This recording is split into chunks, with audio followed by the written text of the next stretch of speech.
دوست واقف ہیں حضرت ایک نے کیسا معاملہ ہوا 1,10,00,000 روپے کا چکر تھا. میں صرف وہاں لینے گیا تھا چندہ، لیکن وہاں اس بدبخت نے غوث پاک، اس بدبخت نے حضرت سرکار ابو بکر صدیق اور دیگر صحابہ کی بیعت بھی کی.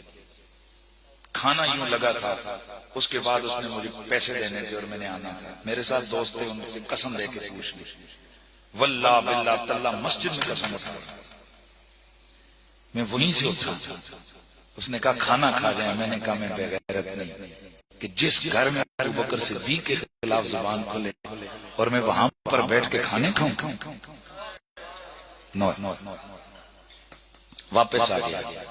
مجھے دوست چندہ لے آتے، اتنا بڑا مرکز بنانے کو اس نے وعدہ کیا تھا. بعد میں کیا ہوتا ہے آپ اپنا. میں نے کہا ہے میں جب مدینہ شریف حضور کی بارگاہ میں جاتا، سجے پاسے ابو بکر صدیق اور عمر فاروق کے سامنے جاتا، اگر وہاں وہی بیٹھے بیٹھے اندر شکایت ہی لگا دیتے، یا رسول اللہ اس بدبخت کو دیکھیں، ہمارے گستاخوں کے ساتھ جا کر کھانے اور یرانے کرتا تھا، اور ظالم آدمی میں کروڑوں کو میں نے کون سے جیب میں ڈالنے، مدرسہ بنے نہ بنے وہ خدا کا نظام ہے، اللہ کوئی اور ملنگ بھیج دے گا.